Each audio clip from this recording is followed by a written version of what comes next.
Hello guys, welcome to my YouTube channel online maths basic tutor by निकी।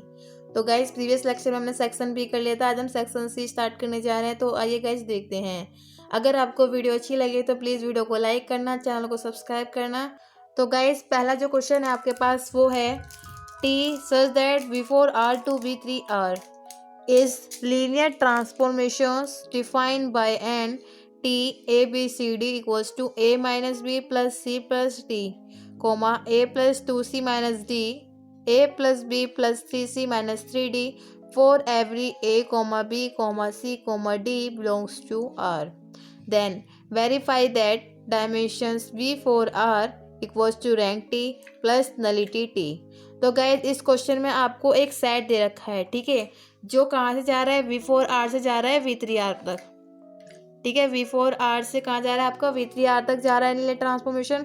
और आपको यह show करना है कि जो ये आपका सेट है ना, इसकी हेल्प से आपको यह शो करना है कि आपका जो ये थ्योरम है dimension V4 R is equals to rank T वाली, यानी कि जो ये आपकी थ्योरम है इससे आपको क्या करना है, वेरीफाई करना है। किसकी हेल्प से, इस सेट की हेल्प से।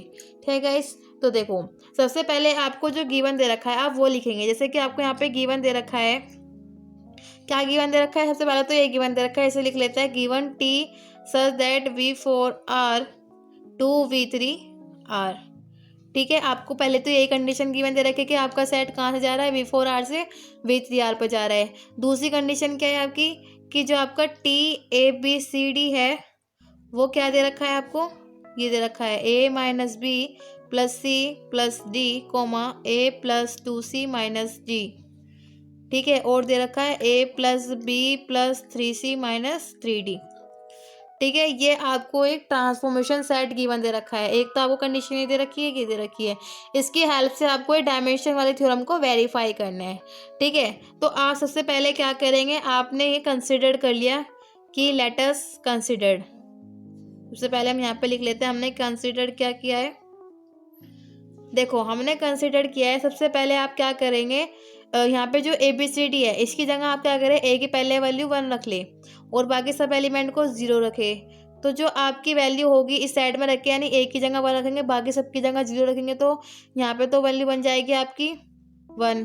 ठीक है, ये 0 हो जाएंगे सारा, ये क्या हो जाएगा, ये वाली वैल्यू क्या हो जाएगी, A की 1, बाकी सब 0 यानी कि 1। यहाँ पर देखिए सारी वैल्यू 0 हो जाएगी, बस यहाँ पे A की वैल्यू बचेगी 1। तो यानी कि पहले ट्रांसफॉर्मेशन क्या आया, जब 1 0 0 था 1 1 1 1।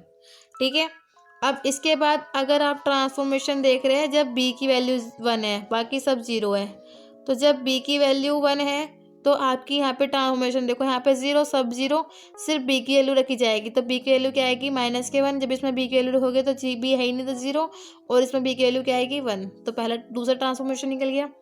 तीसरा, जब आपको C की वैल्यू 1 रखनी है, बाकी सब क्या करोगे 0 रखोगे, तो क्या ट्रांसफॉर्मेशन बनेगा, सारा 0, बस C की जगह 1 रखोगे, तो यहाँ पे 1 बनेगा, यहाँ पे बनेगा 2 और यहाँ पे बनेगा 3।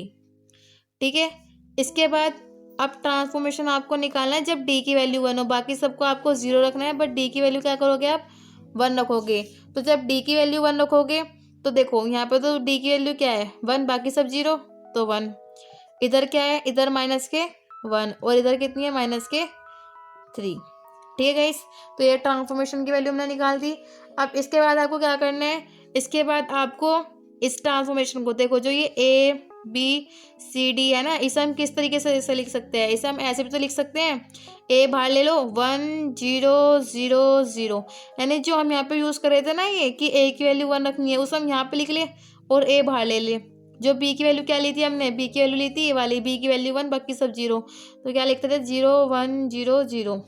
ठीक है, प्लस C 0 0 1 0 प्लस D 0 0 0 1। ठीक है, ये तो किया था आपने। अब इसे क्या कर सकते हो, देखो अगर आप इन सबको कैलकुलेट करोगे, बाकी सब 0 है, ये A बन जाएगा, ये इधर B बन जाएगा, इधर C बन जाएगा, D बन जाएगा, तो सारा सेट यही तो बनेगा। अब आपको नीडेड किसकी है, इसकी, आपको ज़रूरत इसकी है, तो यानी कि आपको इसके अंदर क्या करना पड़ेगा, ट्रांसफॉर्मेशन का यूज़ करना होगा। ठीक है, तो हम क्या करेंगे, इसमें दोनों तरफ ट्रांसफॉर्मेशन की मल्टीप्लाई कर लेंगे। तो जब आप ट्रांसफॉर्मेशन करेंगे तो ये तो बन जाएगा TABCD। ठीक है। और इसमें ट्रांसफॉर्मेशन करोगे तो जो ये ए है ये तो कांस्टेंट है, इसे तो हम लिख लेते हैं बाहर। तो ट्रांसफॉर्मेशन किसका करोगे आप, इसका ही तो करोगे 1 0 0 0 का, ठीक है। अब इसमें बी कांस्टेंट है, ट्रांसफॉर्मेशन किसका करोगे, इसका ही तो करोगे, किसका 0 1 0 0 का।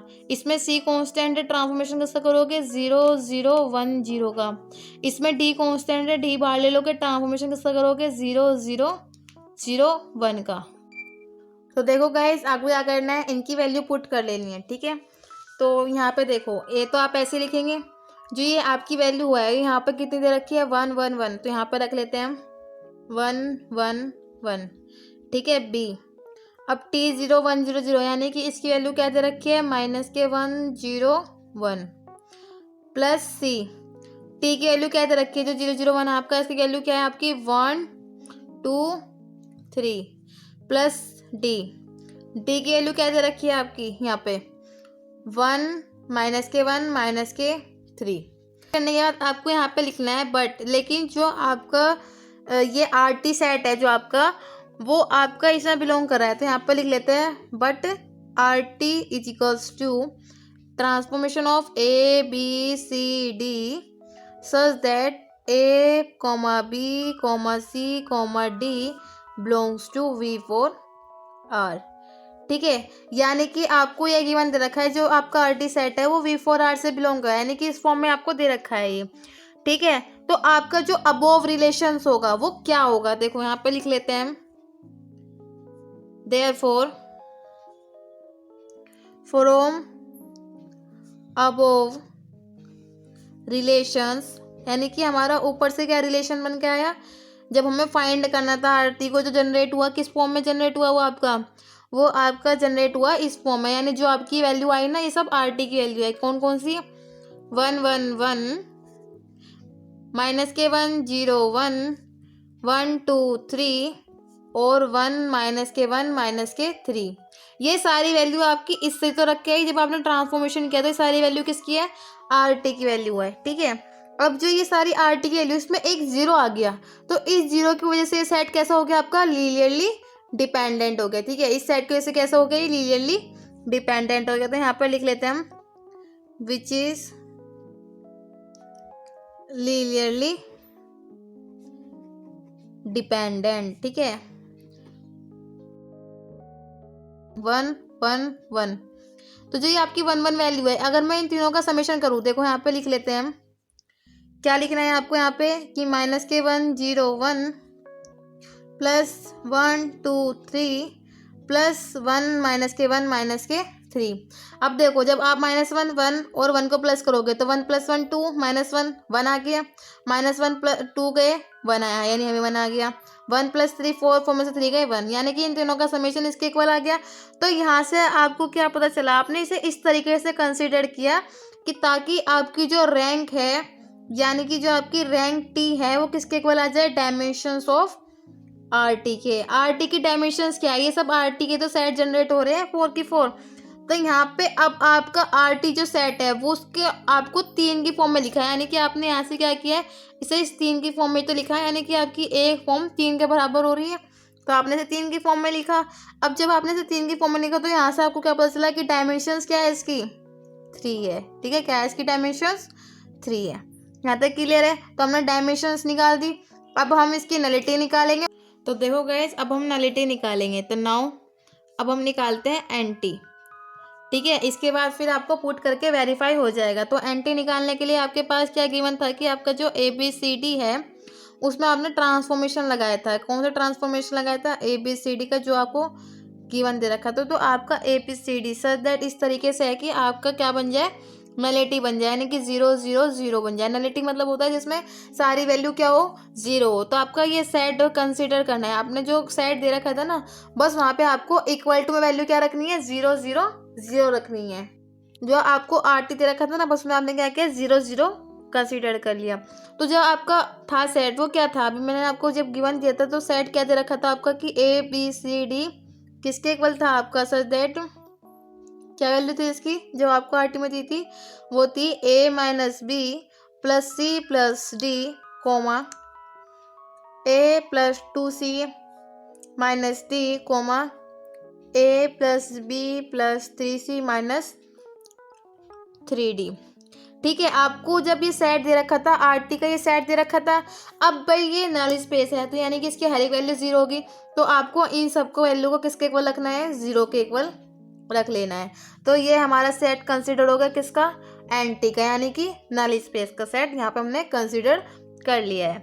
ठीक है, तो जब आप इन सबको सोल्व करेंगे तो आपकी सारी वैल्यू क्या आएगी, 0 आएगी।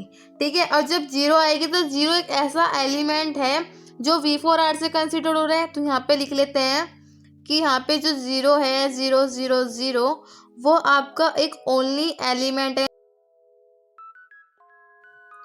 जो किसका है, V4R का है। ठीक है, ये सारा सेट हमारा RT का था। बस आपने क्या किया, इसमें नल स्पेस का यूज़ किया, यानी कि जहाँ पे भी आपका कंसिडर था उसे आपने 0 के इक्वल रखा, और जब आपने सोल्व किया तो यहाँ सबकी वैल्यू क्या आई, 0 0 आई। दैट मीन्स ये आपका एलिमेंट है किसका, V4R। तो गाइज इसमें आपकी जो नलिटी होगी, देखो नलिटी का मतलब होता है डायमेंशन ऑफ एंटी। ठीक है, क्या होता है, डायमेंशन ऑफ एंटी। नलिटी का मतलब होता है डायमेंशन ऑफ एंटी। अब इसमें एलिमेंट कितने हैं, 1 है, तो इसकी जो डायमेंशंस होगी वो कितनी होगी, 1 होगी। ठीक है, इसकी डायमेंशन कितनी होगी, 1 होगी। तो यहाँ पे लिखेंगे लास्टली वी सी दैट, हमने क्या देखा कि जो आपकी रैंक टी थी, ठीक है, प्लस नलिटी टी, अगर आपकी डायमेंशन V4 के इक्वल आ जाती है, यानी डायमेंशन ऑफ V4 मैं निकाल के दिखा देती हूँ। देखो डायमेंशन ऑफ V4R, इसका मतलब क्या है, देखो इसका मतलब है V4 जब भी आपको डायमेंशन निकालने को बोले तो यहाँ पे जो भी आपको एलिमेंट कंसिडर हो, यानी जितनी भी उसमें दे रखी हो एलिमेंट कंटेन, वे इसकी डायमेंशन होगी, तो यहाँ पे V4 है तो यानी इसकी डायमेंशन क्या होगी, 4। तो ये तो हमारी लेफ्ट हैंड साइड है। अब हम राइट हैंड साइड देख रहे हैं, राइट हैंड साइड क्या थी, रैंक टी प्लस नलिटी। अभी हमने रैंक टी निकाली, तो जो आपकी रैंक टी थी ये कितनी थी, हमारी रैंक टी, हमारी रैंक टी निकली थी 3, जिसके अंदर आपके 4 एलिमेंट थे, और हमने उस 4 एलिमेंट को इस तरीके से कंसिडर किया था कि वे 3 एलिमेंट बन गए थे। तो देखो यहाँ पर दे भी रखा है, रैंक टी हमने 3 निकाल ली थी, नलिटी हमने अभी निकाली, इसमें एक एलिमेंट कंसिडर हुआ 0 0 0। इसकी नलिटी की डायमेंशन क्या है, यानी डायमेंशन ऑफ एंटी क्या है, यहाँ पे 1 है। इन सबको प्लस करोगे तो कितना आएगा, 4 आएगा। तो राइट हैंड साइड किसके इक्वल हो गया, लेफ्ट हैंड साइड के इक्वल होगा, और यही हमें वेरीफाई करना था थ्योरम। तो समझ में आएगा इस